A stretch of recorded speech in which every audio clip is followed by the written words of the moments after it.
Conscious Life Expo 2025. We're having a blast, right? It's been an incredible weekend. I just had a conversation with a reptilian, and then I just had a healing to get over the conversation from the reptilian with some Pleiadian angels doing light language on my chakras, and I feel much more aligned. Oh, thank God. You got to stay away from those reptilians. They're scary beasts. I don't know why I went to the guy that looked like the angriest guy in the entire place. And he was sitting in front of this reptilian channeler booth, and I just had to talk to him, and I have no idea why, but yeah, it was pretty intense. Yeah, it doesn't surprise me. My highlight was banana jerky. Are you allowed to say that on this channel? We make the rules, yeah. So banana jerky, it's kind of like dehydrated bananas, but they are so awesome. It's like chewy and gooey and sweet, but healthy. So that's good. Is that because of who brought you the banana jerky? Yeah, we did. There was a very good looking guy, like not that I noticed, but somebody else. Bridget told us. Yeah, Bridget's here. Yeah, she said it was a beautiful specimen of a man. So if you're out there, Bridget wants to talk to you. No, she's hysterical. He won't hear this until she's long gone. Long gone, yeah. She will be embarrassed what you were. So you had your booth here for IRVA, the International Remote Viewing Association. So how did that go? That's right. Yeah, we had so many people come up, and it was really cool. It was an assortment of everyone from people who had never heard of remote viewing to people who've been doing it for a while but hadn't heard of the International Remote Viewing Association. And so, yeah, it was a lot of people, and we still have to do the judging. We had a contest where there's an object in the box, and people had to sketch and write out what they are perceiving to be in the box. And a lot of the drawings were pretty simple. So did you get a chance to look through them at all? No, I didn't. I heard that there were a couple good contenders. Yeah, I helped a couple people actually. So that was kind of fun. We just because a lot of people don't know what to expect. So I'm like, just don't name it. Like, just describe it. The same old thing, like, what do you smell? Prompting them with their senses and things like that. Just even imagine that you're lifting up the box and looking inside, and what's the first impressions that come to you, and then sketching them out. It's pretty easy. They seem like really excited to do it and something new and different. So I'm hoping that we get a lot of people participating in IRVA. And so I was with Jimmy, actually. So that was fun. I was kind of... And for those who don't know who Jimmy is. Oh, right. So Jimmy Church from Fade to Black. So I produce his show along with producing our show and stuff like that. So so we had a really good time, and meeting some really cool people, making connections so that we can have some of these people on our show and on Jimmy's show. So that's a lot of fun. So yeah, so it's been really cool. And it just so happens that this weekend is Super Bowl weekend. So we thought, it was Debra's idea, Debbie, whatever your name is. And we thought that we would kind of talk about different ways that we can predict who's going to win. So there's so many methods you can use to using your intuition to make predictions. So, of course, there's people who do statistics and look logically at all the data, but we don't know anything about football. Neither of us. Did you know who was even playing today? I just knew the names because I worked on my my students. We put together a team called the Quantum Leapers, and we were doing associative remote viewing and predicting the outcome. So I just knew enough that I picked the two teams, and we're going to decide the over-under. So we'll talk more about that in a minute. Okay. But before you started that project, did you have to look up what teams were actually? Yeah, I had no clue. Are you kidding? Yeah, same thing for me. So we're really starting off knowing nothing about who's playing. So we're not using logic when we're going about the task of predicting the winner. So should we start off talking a little bit about associative remote viewing and what you did, and then we can go on to like what we were doing this morning? Sure. Why don't you define what it is? Yeah. Oh, Well, look at that. You've got a I prop. just so conveniently have this book. Look So at a this. beautifully bound Seriously, book. look at how many pages are in It's this about book. 700 pages. This is what an email from you looks like. I try to cut it down to about half of this in my emails, but this is associative remote viewing, and there's a lot to this topic. We have over 400 formal references to formal research studies and a whole lot of documentation of less formal but also carefully documented studies. The formal ones were published in journals. The informal ones we've just tracked ourselves. My co-researcher, John Knowles, is just like involved in so many different remote viewing groups and plugged into so many people that are doing like really cool projects. So we wrote all about that. But basically, in a nutshell, associative remote viewing happens when, well, the purpose of remote viewing is to bypass the typical pitfalls of the other methods that we'll be talking about. And the other methods would be when you're directly looking at an event to get an idea of who's going to win. So for example, if tuning into what the quarterback looks like, who's part of the winning team, or what the coach, his emotional state is at the end of the game, or what color the uniforms are, or what color the logos are, what the logos look like. We did all that, but what starts to happen is you find that for example, the two teams, the logos, one was red and one was blue, so that was good. If we're trying to distinguish, like, oh, I saw blue, which team is it? But they both had red uniforms when I looked them up. So if we're seeing like, big strong guys running around with a ball and they're wearing red and white and they have short hair, big muscles, that could be either team. It just happens that a lot of times both teams look too much alike. So in order to bypass that, this system of associative remote viewing was developed a couple decades ago. And basically it takes those only two choices of, it could be one team or the other, and it opens it up to infinite possibilities of what you could be intuitively looking at, because you're essentially pairing or associating the teams with something else, like a photograph. So you ask a remote viewer to tune into a photo that they're going to see like the next day or at a designated time. And what they're tuning into is a photo that has been associated with the winning team. So both teams get photos attached to them, but only one team is going to be the winner. And the photo that the viewer is tuning into turns out to be the photo that's attached to the winning team or winning outcome. And for those we have some people coming into the room here, we're talking about this procedure of associative remote viewing that allows for people to make predictions about the Super Bowl, about horse racing, sporting events, stock Bitcoin, trades, anything stocks. going up and down. But again, you're not looking directly at the outcome of the event. You're associating photographs, or you could do some other things like objects or smells or tastes, and you associate them with each potential outcome.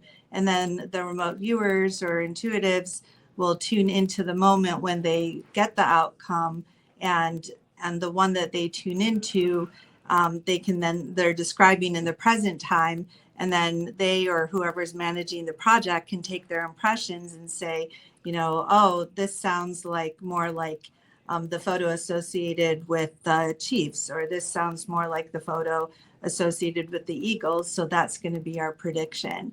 And so, you could use any photos. The photos don't have a connection with either team. It could just, it could be a photo of a tree and a photo of a car. You want them to be as different as possible. So when the viewers say, oh, I see a vehicle with wheels, it's like, oh, that's the car. And we pre-selected it to match with the Chiefs instead of the Eagles. So that's our prediction.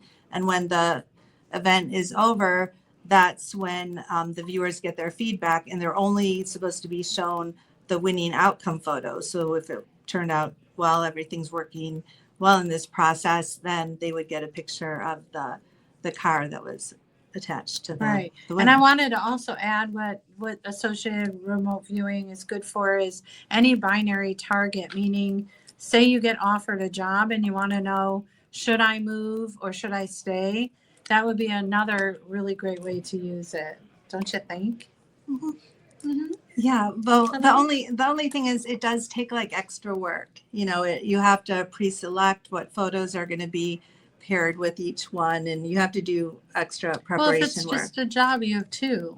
Stay home or go. Should No, I you- stay or should No, I you go? do, but if it's going to be you and your job, you need someone else to Oh, pre-select right, those yes. photos and to Right. plan it out ahead, and to, you know, there's like Right. a timeline of when everything's happening. So Yeah. a lot of times associative remote viewing is being done as a group effort, and the viewers may not have any idea what the event is or what the purpose is, but the manager does. But you can still set things up. Like some people have pre-selected pairs of targets, and they'll have like 100. So when they need a target pair, so they could do this on their own, you know, they mix them up and they don't really remember what was in each 100 envelope. But then they'll just say, okay, I'm going to grab this pair A and B, and I'm going to associate like A on the envelope with getting the job, or B with not getting the job. And Yeah. then they'll show it to themselves later. Right. But that is complex. And so we'll talk about this, and then we'll talk about the predictions that we made that we're not using this overly complex system. And even though I wrote this 700-page book on the subject, a lot of times, like 90% of the time, no, 95% of the time, I'm just using the simpler methods, actually. But we also talk about in the book, like graphs, seeing charts going up or down clairvoyantly as well, and that's pretty simple. But why don't you talk about what you did with your students, and then we'll talk about what we did with each other. So, so we decided, instead of picking the winning team, we decided to go with the over under. And so we would go to the sporting websites to see what the main predictions are. And I believe, if I recall this correctly, it was 48.5. So that is both scores added together. So you want to decide, is the score going to go over that or under that? So so I went and picked a photo set, two totally different photos. And then I sent an email out to my students and I said, okay, guys, you know, go into the future, take a peek, and I want you to sketch and describe the photo that you're going to be shown after the game. And so that's really their mission. So I received them by yesterday. I took a look at them, and we have 4 people on the team, and they were all looking at the under, the photo that was representing under. So we made a prediction for under. Now we're waiting for the game. We'll see how we do. I think we're just hoping it goes under 48.5. But this would be a really good example of, if you wanted to wager on it, it was great because everyone was pointing in the same direction. And how So strongly were they pointing? they were, so we use a ranking system, or ranking, right? And so they were about, the lowest one was 3.5 and the highest was 4.5. And that's from 1 to 7. So a 3.5 is really, though, on the threshold of like not being so sure. So how many were 3.5 Oh, just and how one. many were 4. Most of them were in the 4s. Yeah. Okay, that's good. So we just have one person. Does anyone know where the game is at right now? Has anyone Isn't been it following in that? New Orleans? No, I mean No. like where, because it should be almost Oh, over. the score. Well, when I left, it was 7-0. Oh, And that who- looks under to me. Eagles had 7 points. Oh. Eagles had the 7 point. Okay. And I'll get under that. First thing that came to my mind. Yeah, did you? Yeah. Okay, so yeah. This is going to be good. So yeah, so then what you can make a choice. So once I send an email out with the prediction, then, either the students or we have an assigned person that will kind of put money on it if they want. And we usually just play with $1 because we don't want to get too attached to the money about it. It's more about doing the sessions and having fun with it than there are people that are very serious though, right? Yeah, in this field. And yeah, there's quite a few people who are making quite a bit of money from using the system. But there's also people that lose money too from it. So we're not like trying We don't to talk to those people, do we? They're losers. No, I'm kidding. No, we talk to she's- everybody. I'm joking. She's kidding. Yeah, there's a lot that can go wrong with the system too, because sometimes viewers are psychically tuning into both photos. Like even though, it's just like anything that happens to do with our attention, your attention can wander. You go to math class and instead of listening to the teacher, you're looking out the window or you're listening to, the other kids laughing in the classroom. And the same thing happens with your intuitive attention too. So instead of tuning directly into the photo, the end result photo, you're like, oh, I wonder what the other photo looks like. I wonder what my project manager is thinking about. I wonder what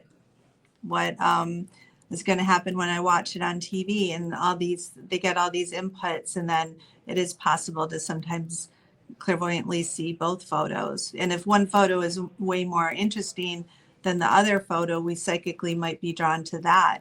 And, sometimes we can't tell, well, are people just off? Like they just, we're not being on target at all. But we've seen it so many times where, someone gets a 7 or 6.5 on a 7-point scale towards one photo, and everyone puts all kinds of money down on it because they're all excited. And it turns out that that's not the photo that one. And when that happens, it's a breakdown in the process, but people are still happy that they were psychic about something, but the people who lost money aren't very excited about that. We also have problems with it. There's a lot of flaws in it.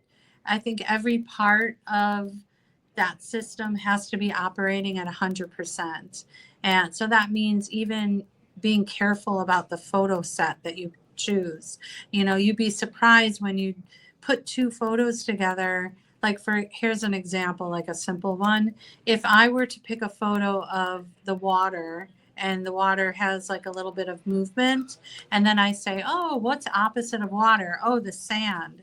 But if you look at a picture of sand, you also have that same wave pattern. So when you're being psychic, sometimes you don't really know the difference between the two.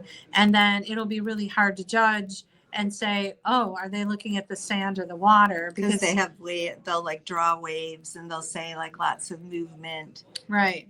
So so you'd be surprised. Can I Yeah. ask a question? Of course. Here's my question. When it comes to betting, I would always look at how many people are betting against what I want. Do you understand? So if there's 100,000 people voting against me, and I'm only one, that mindset has a higher collective and energy in some ways to make sure that their outcome is greater than mine. Although it doesn't always work that way, but do you ever check the odds of how many people are energetically against your statistic of what you want? That's Repeat the That- question. So Yeah, I'll just repeat it since we're recording it. So the gentleman asked, what do we ever consider that there's hundreds of thousands of people betting one way and then so many more people betting the other way, and what influence might that have, energetically or telepathically, on that? And we don't know what impact that could have, but it is possible that it really could, because we are always looking at why does the system sometimes break down when it really should. It's a pretty tight system, and it gets into questions of, is the future really stable? But I have a hard time kind of conceptualizing this, because with ARV, if you're tuning into what's going to happen in the future, it seems like even if the future is not stable, at some point it's going to land somewhere. And if the viewers aren't getting their feedback until it lands on that outcome, then no, even if it's unstable, it still should match up. But maybe it was like different timelines. So when the viewers did their session, it was on one timeline, and maybe something's changed now and it's on another. Or like you say, maybe there is something that pulled their attention away, and it was maybe the other side that really wanted the other team. Maybe their energy did come in and Right. grab hold of it.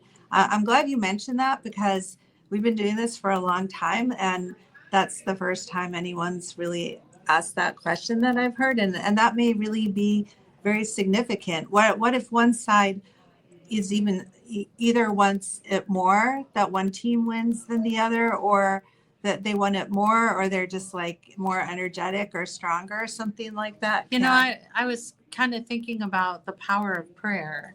When you have a collective amount of people all, focused on one thing, in the power of prayer and Dean Radin's research, that would make sense in this case too. So that's interesting. Yeah, Lynn McTaggart with the intention experiment, she's Right. Really demonstrated that quite a bit. So yeah, that could have an impact for sure. And then when you start to enter in that sometimes people are wagering, and it's like I kind of envision it like a timeline, and the viewers are like at point A trying to get to say point C, but things can happen right in the middle. Like, what if their attention just goes to whatever the prediction was, or Mhm. they go to what the wager is instead of what really is the final outcome? Right. So there's different opinions about, like, some people feel like if you're really going to do this in the best way possible, then the viewers shouldn't wager. They shouldn't know what the prediction is. They may not even need to know, that this is for a football game. They're just told, you're doing a remote viewing session. Here's your target Yeah, number. do your thing. You'll get your feedback, and that's it. Yeah. So that's associative remote viewing. But then the simpler form is just more directly tuning right into what's happening in the future. And we talked a little bit about before that, the challenge is that the options are so similar, with the football players and colors looking so much alike. It can be kind of challenging. But do you want to talk about this morning? We decided to tune in ourselves to see what was going to be happening. And I can share just a little bit. And I'm sharing probably not because I feel like I had a mix between the two, so I can't even really say which one. I think though mine was stronger for the Chiefs, but I got both things. So I'll just explain here. So first I said, I want to tune into their logo, and keep in mind, I don't know what their logos are. And I saw an image of a long blade. I drew a picture of it. You probably can't see it here, but it looked like a sword or a knife with a sharp blade. And so then I went online, and so I saw for the Chiefs, their logo is an arrowhead. So an arrowhead is, it's not as long as the knife, but it's in that category, and it's got sharp edges and a point on it. So I thought, oh, that's pretty good. And then I looked at the eagles, which is it's a picture, of an eagle, but it's just the head of the eagle. And I didn't think that was so much the match. So I said, oh, that sounds like the Chiefs. But then before I went and looked, I did my whole session first before I looked at anything.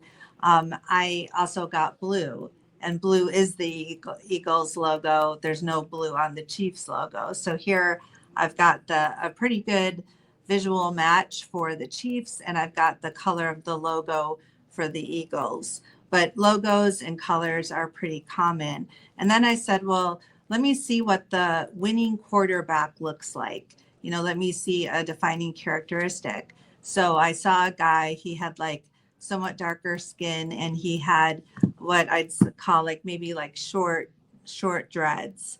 And he looked young. He looked like he was very happy and young. So then I went and looked, and the Chiefs quarterback, definitely his hair always looks like that. But I did find that the Eagles quarterback, he's a little darker skin. And it looks like he has much shorter hair, but I did find some pictures where his hair looked almost identical to the quarterback for the Chiefs. So that was kind of problematic. And then I said, okay, well, what about the coach? So then I looked at the facial features of the coach, and I felt the coach more matched the Eagles. And then I said, well, what about the wife of the quarterback? What does she look like? Inquiring minds want to know. And then I was trying to tune into the names. I didn't get very close with the names. But then also, like John Knowles, who's my co-author here, he calls this process, I call this just straight viewing or straight clairvoyance. He calls it SUARV. What does the S stand for? I'm forgetting. Not swerve. I don't remember. No, I'm forgetting. I should know, it's in our book. But he says go to a fan, like go to the biggest fan of the team, because they're going to have like so much emotion, and you can just he calls it like unitary remote viewing. So he's saying, like, don't look at both teams, just choose one team. So let's say we're only going to work with the Chiefs. Well, what does the biggest fan of the Chiefs, what is his emotional state at the end of the game? Does he seem happy or sad? And in this case, you don't have to see anything, because some viewers aren't so visual, but they're more empathic and feeling. So, like imagine you're hugging the biggest fan or standing next to them, and feel with your body, like, do you feel happy or do you feel sad? And so, and then if you want to go to like the coach of that team or the quarterback of that team, so you're just focusing on that team, happy, sad, how are they acting?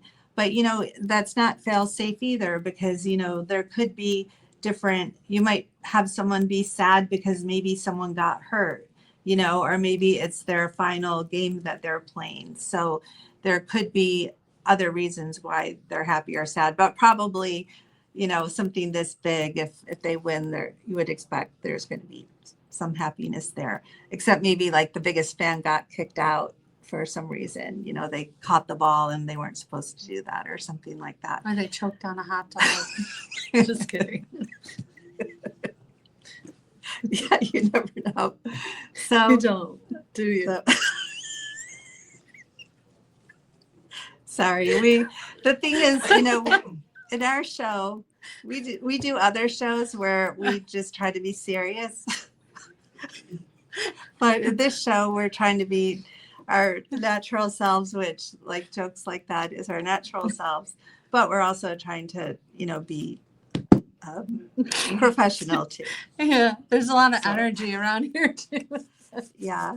So yeah, those are, and what, can you think of some other ways, or anyone in the audience, could you think of like other approaches for using your intuition for something like the football game?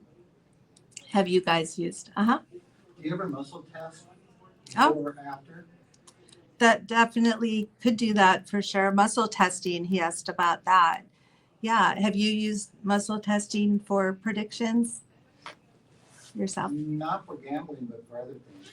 Yeah, and that would be a good idea. Dowsing, we know lots of I do dowsers. dowsing. Yeah, and how would you set up a dowsing So project? I would obviously you calibrate it each time. And then well, it depends if you're doing over under or a photo or direct like this. You would just pose the question or the intention, and then just kind of set it up like. But wouldn't you is put this it like? team- Wouldn't you put it like the Chiefs on the left and the Eagles on the right, or under Yeah. on the left? I never did Under. it with the direct names of the teams. I always did it by like, if we're doing, is it A or B, or is it over under? So. But do you like put a letter A on the Yes, left and yeah. right, and then you swing the Yeah. pendulum, or you could use. Well, you set dowsing it up. rods? You go show me A, and then whichever way A goes, like if it swings this way, and B is Yeah. this way, and then you just kind of ask the question. Show me. Well, another thing you could do is like using your own body as a sensing system. And in our book, we have an example of a woman that we know who she won over $100,000 playing the lottery. And Oh, yeah. and we're not allowed to say her name, but we did verify it. Like John saw like the winning ticket, and she said what she did was she tuned into her body, and like she would take one number, and she would just notice like how her body felt. Like, did it feel happy? Did it feel relaxed? Did anything happen? Like if she said number one, and then she'd make a note and then go to number two, and that way she and then programmed. Yeah, Like and she programmed herself. and then like when it was the correct number, like something would happen. Actually, I tried this recently when I was at a casino, and I was just walking up to different slot machines, and I was trying to like not, look at what's my preference, but just walking around. And then suddenly I walked past one and my heart started to flutter. And I went to that one and immediately it hit $100. And it really was, like really heart palpitations. So it sped up. So you never know what your body is going to do. It might get tight. You might feel chills, like it could be. And I think it's kind of cool to leave it open and just let your body decide how it could best tell you in that moment. But that would be something too, right? Like you could just say the Chiefs or the Eagles. And, since we don't know, why don't we just try this right now, like really quickly? Like since we don't know who's won yet, right? So let's just try this. Is that okay? Yeah. All right, sure. So just like close your eyes and take a deep breath. And the audience if anyone's listening to this, you might already know the outcome, but you can do it too. The people at home. I'm peeking. Making sure everyone's doing it. Okay. And just take a deep breath.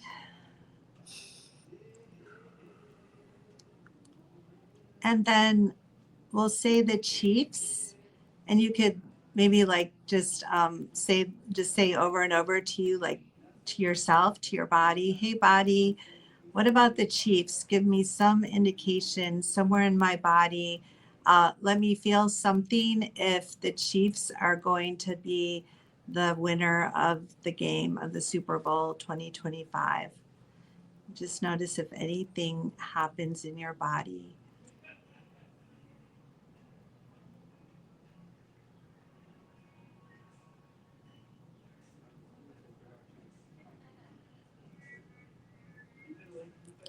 And then now let's go. Since we're on national radio here, we'll move on quickly. Now let's try the Eagles. So take the Chiefs out of your body, and then you can bring in the word Eagles. No, yeah. Bring the word Eagles in and think Eagles, say Eagles, and say body. What do you want to tell me? Give me a sign if it's going to be the Eagles are the winner.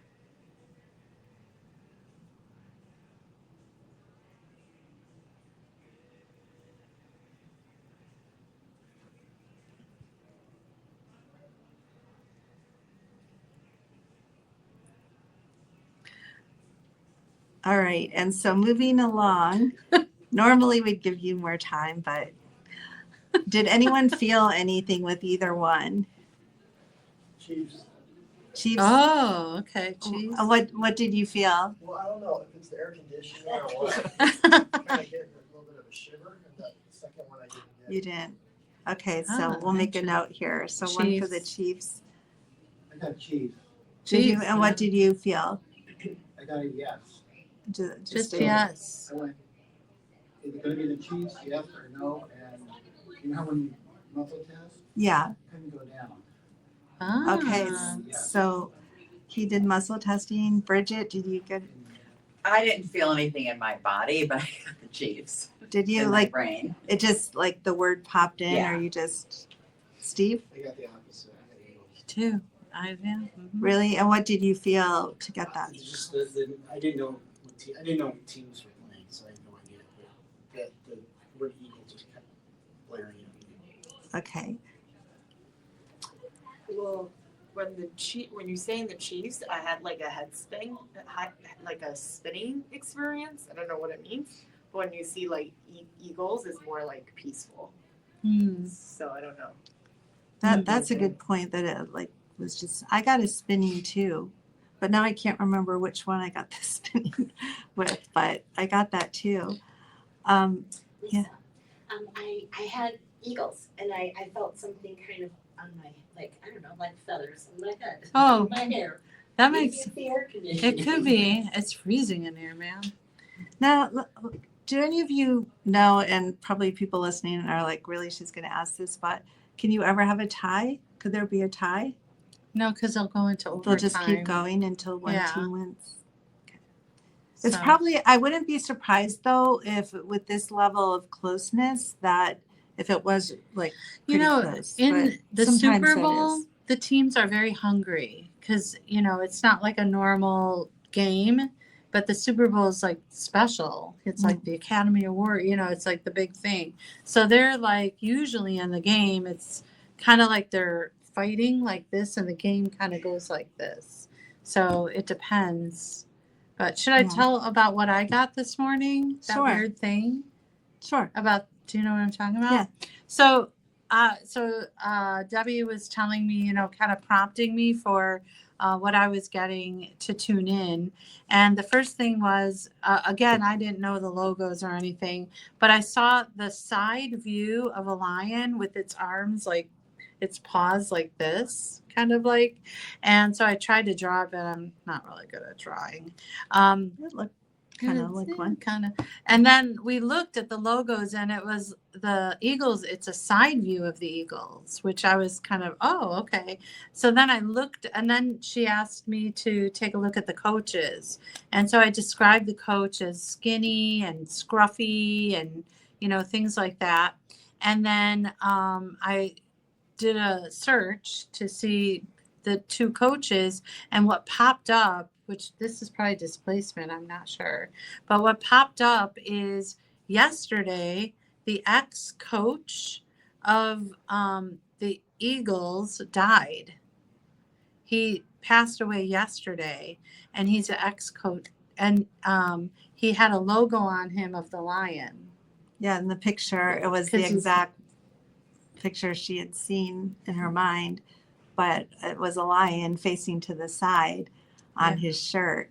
Yeah. So that raises the question even, well, for one, why did you get that? Like maybe it was because you were about to go see that picture in the future, which is, you know, it's like what's happening first because you had the lion, so you're going to like look for the confirmation. So it could have been that, but maybe his spirit too was like projecting something like on a mediumship level, possibly.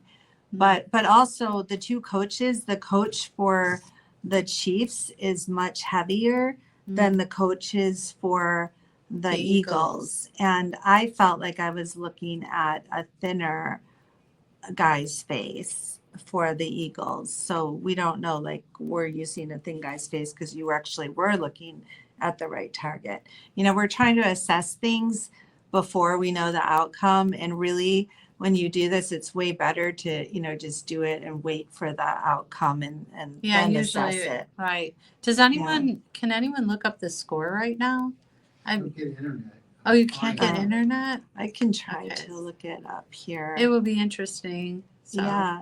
So yeah, there's so many fun things we can do. Oh, you know, I have another question. Does anyone know who's doing the halftime? I wonder if that played into anything. The halftime show, that's like a big deal. You know, I looked it up and they are 0-27. 0-27? Chiefs is 0, Eagles is 27. Now just keep it under 48. We're good. What inning or what is Quarter it? 3. Quarter. Not an inning, guys. Don't laugh at me. well, the thing is Quarter. we don't know so how much more time is there? 5 minutes, 18 seconds. And that's the second quarter? This is quarter 3.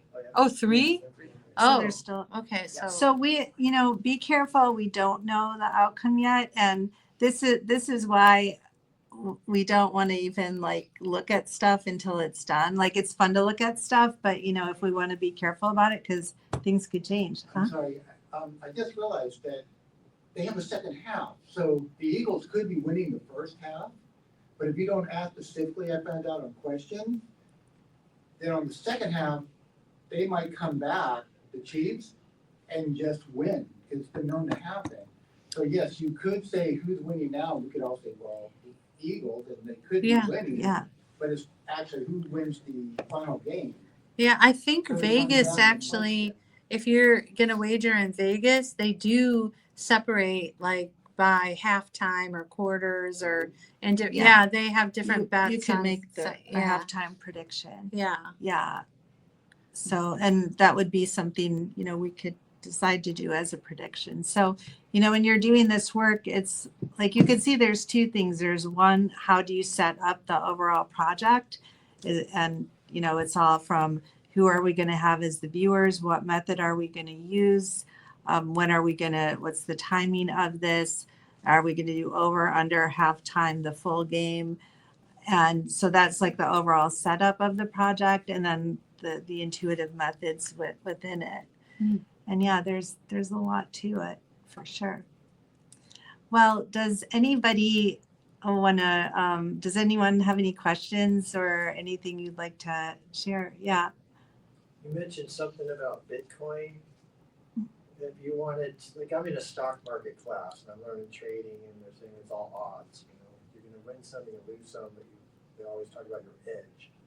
And I was wondering if there's a way to have a better edge. Exactly. So if you wanted to say try it with Bitcoin, how would you go about it? Yeah. So the question was, if we wanted to do this with Bitcoin, how would we go about it? And we've worked on many Bitcoin cases, and you could do it with any of the methods we just talked about.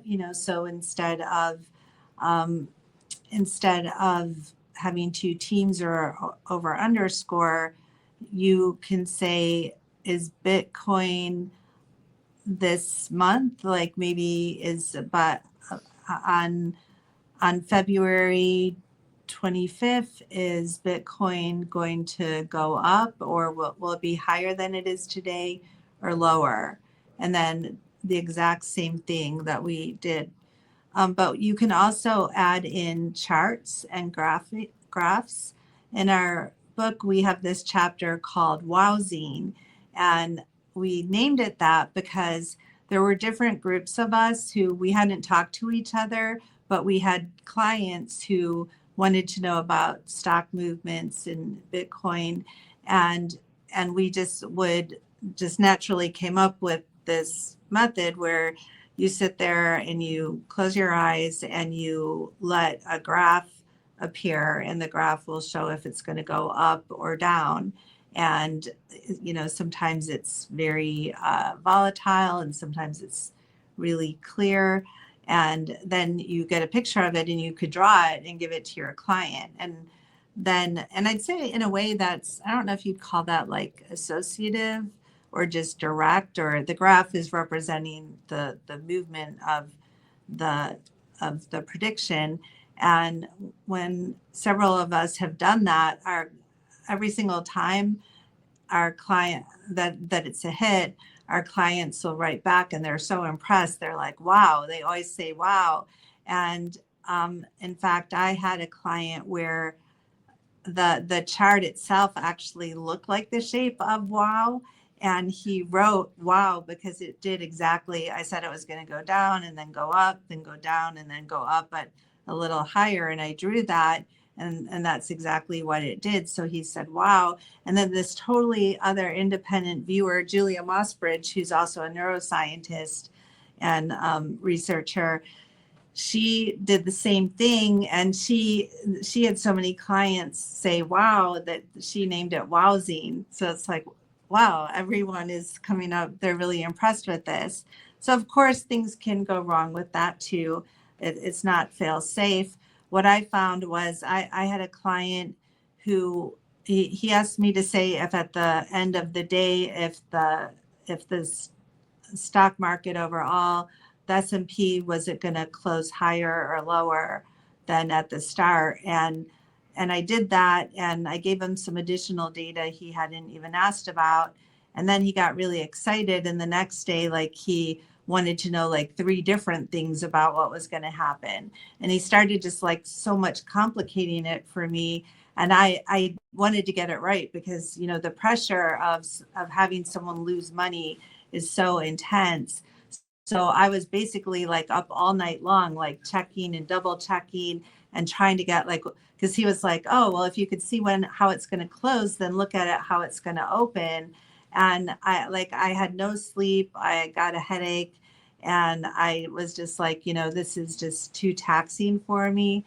And, you know, not every intuitive is going to be like that, but, you know, you can get pretty obsessed with this. Like our friend Dan, who is doing the lotto, and she's had like almost, oh, I don't know if I was supposed to say her name, but if She she was on ever, the panel. okay, before, so if she ever wins like her multi-million dollars, I can't say her name, but she had all the numbers, and then her spouse didn't put the ticket in, and so they didn't win, and so that was hard to get over. But she's come very close to like all 5 numbers again, so doing really good on the lotto, getting numbers. And so, but like she shared that like it's so much mental strain because you're just like living and breathing it and spending hours trying to get numbers. With numbers, that's a whole other thing. Is, you know, there's different ways to go after that, but you just could clear your mind and see what numbers come up. Or for the lotto, like you could picture the lotto balls coming out of the machine, or you could picture the winning ticket the winning ticket you'll see on the screen, or even your own future, like reading the numbers to yourself in the future. Like that's something I like to do when I'm doing future work, is tune into myself at the future date. And, you know, maybe I'm saying the numbers, or I'm reading the numbers, or I might put the numbers on my wall and read them to myself. So there's all these points of focus that you can send your attention to when you're doing this work.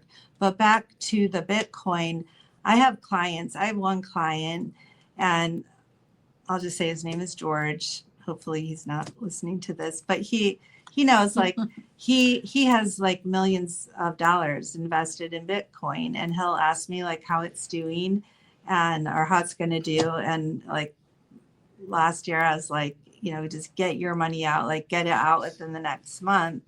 And he didn't listen. And then the next time I talked to him, he's like, yeah, I should have listened to you. Like, you know, he was trying to get it to go like over, I don't know if I was getting over 30. He was going to either make millions of dollars or lose millions, and he lost it, and he didn't listen to me. But then again, we went through another round of that. He's like, please look at this for me. And I'm thinking, okay, he knows that he should have listened to me before, and he didn't. So this time he'll listen to me. And then he didn't listen to me again, and he lost more money. Because the bottom line is like, he doesn't want to take his money out. He wants to win, right? So that's a whole nother aspect of this, right? Is that there's the prediction, but what are the people going to do with the predictions? And that's true with all of intuitive work, which is probably good, because, you know, we could be wrong, and we don't want people to only, you know, people need to do what they want to do, and usually they're going to do what they want to do anyway. And so there's pros and cons to that. But So are you saying a graph is better than numbers? It's easier to work with, visualizing a graph? I think so, just because there's more that can happen with the graph. You know, there's more movement. I don't know. The graph could, like, because you might see a line, you might see it light up, you might see it go dark or light, or graphs can kind of show in different pictures. I have an easier time with that, with the numbers. Right now, at least. I haven't worked that much with numbers, so I'm in the process of trying to train myself with them. But the problem I have with numbers, and this is, I think, true of anyone who works with numbers, is that you'll have other numbers just like pouring in. And, you know, is it your logic mind? Is it your anxiety? You know, but they'll just be a lot. So you're really trying to I found this helps a little bit, like instead of fighting it and saying, I only want the number to come in. And this would be true with like really any impressions, like let the noise be there. So I have different numbers cycling through my head, but when it's going to be the right number, like let it come in a way that's different than all the other numbers cycling through. And, you know, maybe it'll show like bigger, or maybe you'll hear a voice saying it, or it'll just, you'll kind of start to fall asleep and then suddenly it'll be there. Me and my friends I was mentioning, where we're working on the numbers together, I thought of my friend the other day because I was going to tell her, like, I haven't been doing so good the last few weeks with numbers, and I've been late turning them in. So I was going to tell her, you know, I hope you're not mad, but I'm not going to do it this weekend. I'm giving you my numbers because we're doing it every week. And as I thought of her, 4 numbers just popped into my head like so clearly. I wasn't trying to get them. I was trying to like apologize to her in my head, and the numbers came in. So I gave her the numbers. I don't know how they turn out though, waiting to hear on that. But so that's really nice. And sometimes people are dreaming the numbers. You know, ask yourself to have a dream of the numbers or of the Bitcoin, what's going to happen. You know, dreaming is a whole other modality that we could spend a lot of time talking about, but many people today are using dreaming to make predictions. And, you know, you just write your intention before you go to bed, you write your intention, put it under your pillow.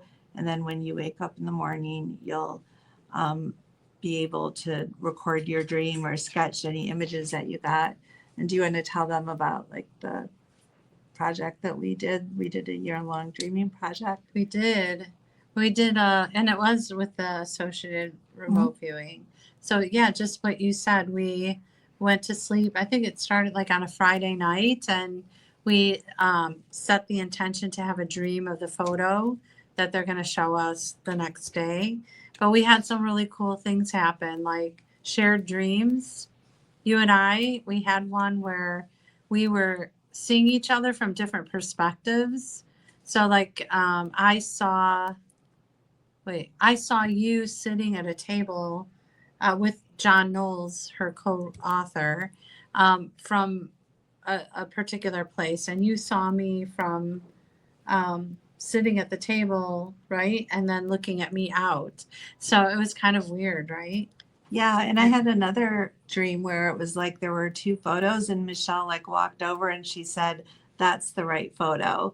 So that was a pretty cool one. Yeah. And then remember the Cracker Jack thing? So the person that managed the whole project, she was training to be in a marathon. And so one day she was out running, and they were going up a steep hill. And at the top of the hill, there was like a table where they were selling Cracker Jacks. And so she was doing this. And I guess you must have been tuned into her. Yeah, in Right. my dream, and well, we should say the target was actually an ocean with a person wearing like, what was it? It was like a person helping someone who was drowning into a boat. That was the photo that we were supposed to be dreaming. But in my dream, I didn't dream about that. I dreamed that I walked into a room. I did have water, like water was pouring out of this room. But in the room, there was a bookcase, and there was only one thing on the whole bookcase. It was empty, and it was a Cracker Jack box. And at that very time, our manager was running her marathon, and the only food they had to feed them was Cracker Jacks. So what are the chances that I would have a dream about Cracker Jacks? Yeah. And then but that didn't have to do with the target. No, it was a Except big that- no-no. Except It that was- she said on the Cracker Jack box is a sailor. And so when she saw my Oh, session, interesting. she like connected it, and she said it's likely pointing to that. Like Yeah, that gets a little so bit yeah. out there, but she felt like that was giving her a message. Right. I wouldn't necessarily think Yeah. that was so strong. But yeah, so, and in that case, you're using dreaming, but it still is within the overall associative remote viewing design. You're just, instead of doing a remote viewing session to get the data, you're doing dreaming. My brother, he produces a show, All in Powerful producer Adam. He is a programmer, and he doesn't like. He's a little skeptical about all the things we do, and he makes fun of us, which we grew up together. We're so used to it. We're used to it. We don't care. And but he won't even admit it. But he'll go, oh, I have a problem in my program and I can't figure out the answer. I'll just dream about it tonight. Does he really? Yeah. And he'll wake up in the morning with a solution. So, I mean, yeah, dreaming, a lot happens in the dreams, I think. But I think it's actually setting the way intention- easier than doing all this other psychic work too. You just go to sleep. What Go to could be sleep. easier than that? You just have to But- make sure when you wake up that you record everything and you sketch. Like, a lot of people keep dream journals, but a lot of times they don't think about sketching, and that's really important if you're going to do, like, trying to match up with photos and setting or a things like precise that. intention. I think that's like, Yeah, really taking the important too. time to write down your intention. And I like to write my intention and write like nice notes to my future self, like, oh, great job, you're so awesome, you did such a great job, and oh, that's put it under what my you do. pillow. Yeah, just Ah. like celebrate your success in advance. Okay. And that seems to work pretty well. Yeah, that's good. Very good. So for some people, if you're not used to dreaming a lot, or we go through phases where we may have periods where we're dreaming and then we get busy and we're not.